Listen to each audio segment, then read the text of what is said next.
दोस्तों, उस लड़की को जैसे ही उसके पति ने उसको घर से बाहर कर दिया और बोला, आज के बाद मैं तुम्हारी शक्ल नहीं देखना चाहता हूँ, निकल जा मेरे घर से। तुझ जैसी बीमार और तुझ जैसी परेशान औरत से मैंने शादी करके अपनी किस्मत में जहर घोल लिया है। अब तुम्हारा मेरी ज़िंदगी में कोई काम नहीं है। तू यहाँ से जितनी जल्दी हो सके निकल जा और अपना रास्ता खुद ढूंढ ले। दोस्तों, वो लड़की रोती रही, चिल्लाती रही और अपने पति के पैर पकड़ करके बार बार मिन्नतें करती रही कि आप हमें ऐसे इस हाल में घर से बाहर कैसे कर सकते हैं।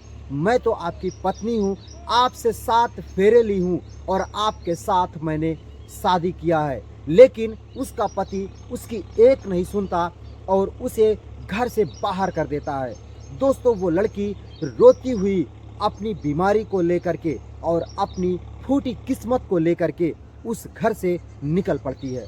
दोस्तों, उसके पैर जवाब नहीं दे रहे थे। उसके पैर बिल्कुल भी ये नहीं कह रहे थे कि वो आगे अपने कदम को बढ़ा सके, क्योंकि उसके शरीर में इतनी ज़्यादा मोटापा और उसके दमा की मरीज हो चुकी थी और उसकी सांसें भी लगातार फूल रही थी।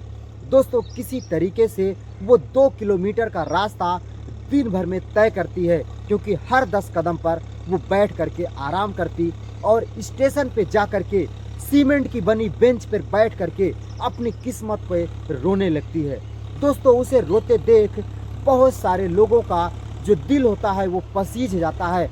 बहुत सारे लोग उसकी मदद करने के लिए आगे आते हैं। कोई उसे खाने के लिए दे देता है, तो कोई उसे 2-4-10 रुपए दे देता है, तो कोई उसे उसकी किस्मत के बारे में पूछने लगता है कि ऐसी क्या परेशानी हो गई जो तुम्हें यहाँ आकर के स्टेशन पर रो रही हो, मैं तुम्हें तुम्हारे घर तक पहुँचा सकता हूँ। दोस्तों, सारे लोग उसकी ही किस्मत पे और उसकी इस लाचारी पर परेशान थे और सारे लोग उसकी मदद के लिए आगे आ जाते हैं। दोस्तों, वो लड़की जब सारे लोगों को अपनी सारी बात बताती है तो सारे लोग पीछे हट जाते हैं और कोई भी उसकी मदद के लिए आगे नहीं आता है।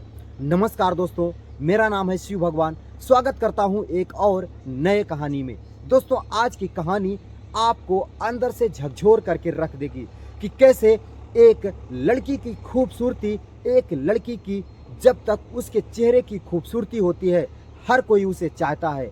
अगर उसके चेहरे की खूबसूरती कहीं से बिगड़ जाती है या उसकी शरीर में कहीं से कोई दिक्कत आ जाती है तो हर कोई उससे दूरियां बना लेता है। यहाँ तक कि उसका खुद का पति भी उसे घर से बाहर कर देता है। दोस्तों, ये कहानी है मध्य प्रदेश की, जहाँ पर एक लड़की अपनी पढ़ाई कर रही थी, देखने में बेहद ही खूबसूरत। जब वो पढ़ने जाया करती थी तो आसपास के जितने भी लड़के, उसकी क्लास के जितने भी उसके सहपाठी होते थे, वो बस उसे देखते ही रहते थे और उसे चाहने की, उसे पाने की सोच रखते थे, क्योंकि वो थी ही इतनी खूबसूरत कि जो कोई उसे देखता उस पर उसका मन फिसल ही जाता। दोस्तों, वो लड़की अपनी पढ़ाई कंप्लीट करती है। इंटर की पढ़ाई करने के बाद घर पर आती है। उसके मम्मी पापा के पास इतने पैसे नहीं थे कि वो उसे आगे की पढ़ाई करवा सकें। दोस्तों, इसीलिए वो घर के कामकाज में लग जाती है, चूल्हा चौका करने लगती है और उसकी शादी की बात चलने लगती है। दोस्तों, उसके मम्मी पापा एक अच्छा सा लड़का देख करके उसकी शादी तय कर देते हैं और आने वाले टाइम में बड़े ही धूमधाम से उसकी बारात आती है और उसकी शादी संपन्न होती है। दोस्तों, शादी संपन्न होने के बाद सुबह उसकी विदाई होती है और वह अपने पति के साथ अपने ससुराल जाती है, जो हर बेटी लाखों सपने लेकर के अपने ससुराल जाती है। दोस्तों, इस लड़की का भी नाम सीमा होता है और सीमा भी लाखों सपने लेकर के अपने पति के साथ अपने ससुराल आती है। दोस्तों, दिन किसी तरीके से रिश्तेदारों से पूरा घर भरा हुआ था और शाम होते होते सारे रिश्तेदार एक एक करके अपने घर चले जाते हैं और आ जाता है टाइम उस लड़की के सुहाग रात का। दोस्तों, सीमा अपने कमरे में अपने पति का इंतजार कर रही थी। लाखों सपने लेकर के, लाखों अरमान लेकर के वो बस इसी इंतजार में थी कि उसका पति आएगा और आज से उसकी ज़िंदगी की एक नई शुरुआत होगी। दोस्तों, उसका पति आता है और सीमा और उसका पति दोनों एक दूसरे से बेहद ही प्यार करने लगते हैं। दोस्तों, ये पल वो पल था जब एक लड़की और एक लड़के की ज़िंदगी की पहली रात थी और पहली शुरुआत थी।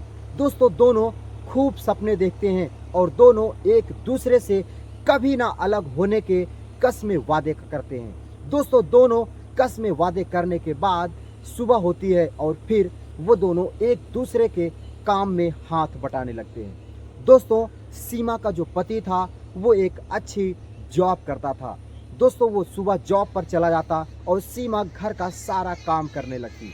दोस्तों, कहते हैं कि समय बहुत बलवान होता है। आने वाले 2 से 3 महीने के बीच में ही सीमा एक गंभीर बीमारी की शिकार हो जाती है। दोस्तों, उसकी शरीर में सूजन होने लगती है, उसके शरीर में मोटापा बढ़ने लगता है और वो सीमा जो कभी 56 किलो की हुआ करती थी और आज सीमा की मोटापे की वजह से लगभग 105 किलो का वजन हो गया था और उसका हाथ पांव बहुत ही ज़्यादा सूज चुका था।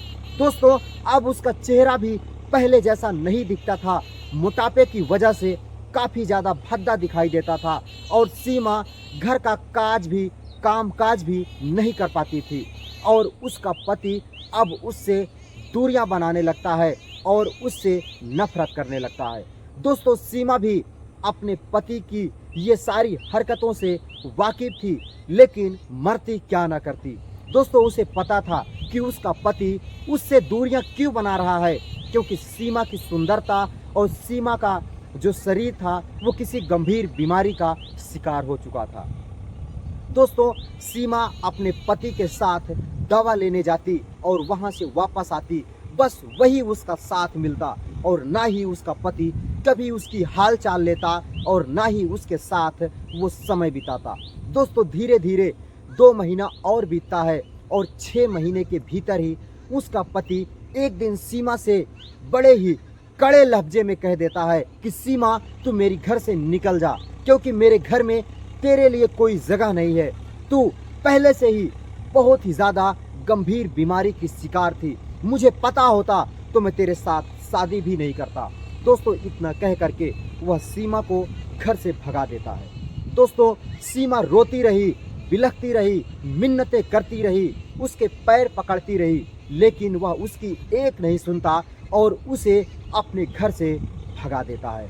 दोस्तों, रोती बिलखती किसी तरीके से सीमा एक स्टेशन पर जाती है और वहीं बैठ करके अपनी किस्मत का रोना रोने लगती है। दोस्तों, उसको रोते देख स्टेशन पे बहुत सारे लोग उसकी मदद के लिए आगे आते हैं, लेकिन उसी बीच एक युवा लड़का जो अभी 22 वर्ष का था, वो अपनी पढ़ाई कंप्लीट करके स्टेशन पर आया था। जब वो सीमा को रोते देखता है तो उसके बगल के सीट पर आकर के बैठ जाता है और पूछने लगता है कि बहन, ऐसी क्या दिक्कत हो गई जो तुम इतने लोगों के बीच में भी अपनी किस्मत का रोना रो रही हो। दोस्तों, सीमा बताने लगती है कि कैसे उसके पति ने उसे उसके घर से ही भगा दिया और वो उससे कभी ना देखने की बात करते हैं। दोस्तों, वो लड़का जब उसकी सारी परेशानी को सुनता है तो कहता है कि बहन, ये तो चुटकियों का कमाल है।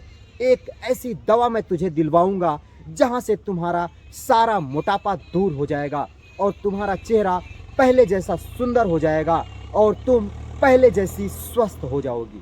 दोस्तों, सीमा उसकी ये बातें सुनती है तो उसके पैर पकड़ लेती है और कहने लगती है कि तुम मेरे भाई से भी बढ़कर होगे अगर मुझे ठीक करने की बात कर रहे हो।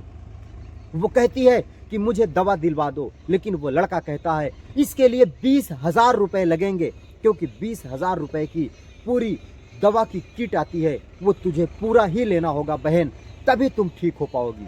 दोस्तों, वो लड़की कहती है कि ठीक है, 15 दिन के बाद हम तुमसे यहीं मिलते हैं और उसका नंबर ले लेती है सीमा और उसी स्टेशन पर अपनी किस्मत का रोना रोते हुए लोगों से पैसे मांगने लगती है, भीख मांगने लगती है। दोस्तों, वही सीमा जो कभी लाखों सपने अपने पति के साथ सजाया करती थी, आज उसी स्टेशन पर बैठ करके लाचार लावारिस भीख मांग रही होती है।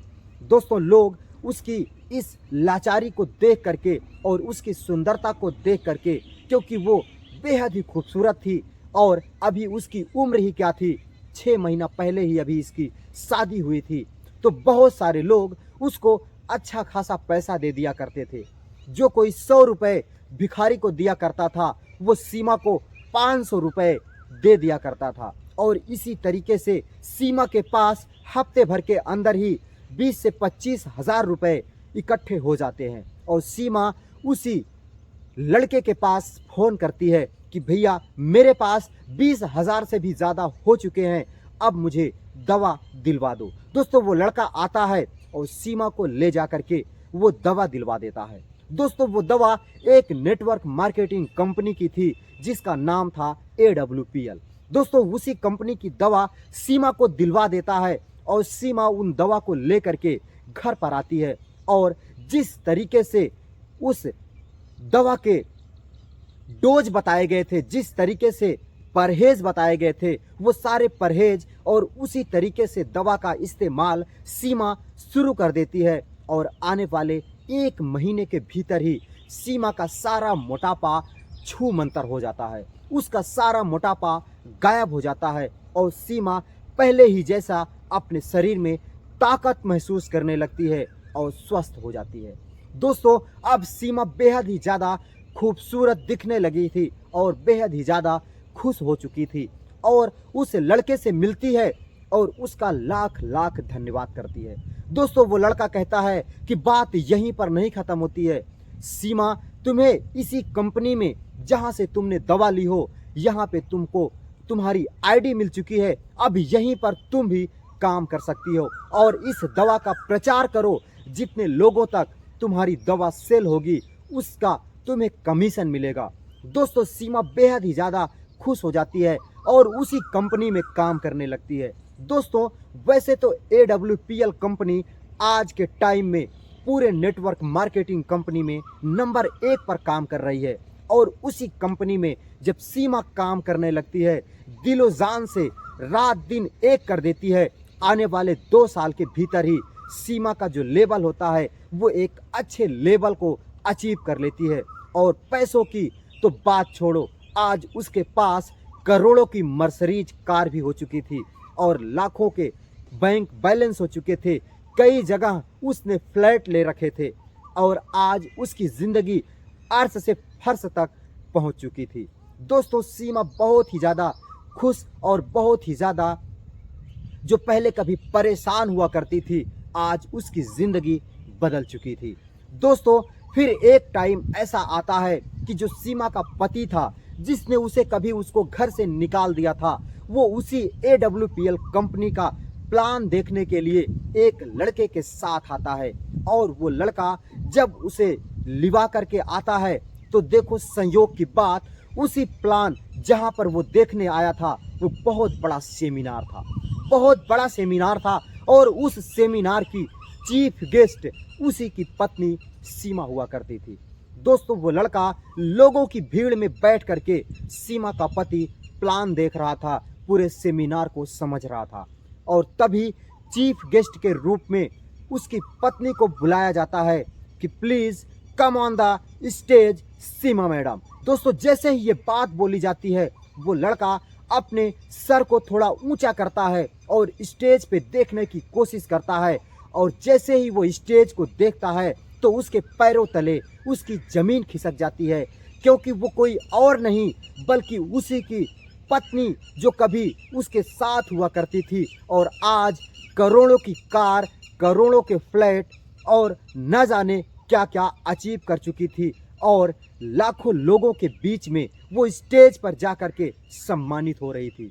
दोस्तों, वो लड़का देख करके सन्न रह जाता है और फिर क्या, वो जैसे ही मीटिंग ख़त्म होती है, वो लड़का उस लड़के को लिवा जा करके सीमा मैडम के सामने खड़ा कर देता है और कहने लगता है कि मैडम, ये आप ही के बिरादरी के हैं, तो इनको आप बेहतर तरीके से प्लान बता दो कि कैसे आपकी ज़िंदगी में परिवर्तन आया, वैसे इनकी ज़िंदगी में भी परिवर्तन आ जाएगा। दोस्तों, सीमा जब उस लड़के को देखती है जो कभी उसका पति हुआ करता था वो मुस्कुराने लगती है और अपने असिस्टेंट से कहती है कि अब इसको समझाने की कोई ज़रूरत नहीं है, क्योंकि ये सब कुछ समझ चुका है, क्योंकि यही तो मेरा पति हुआ करता था जो मुझे कभी घर से निकाल दिया था और मेरे हालातों को ये ना समझ करके अपने घर से मुझे भगा दिया था।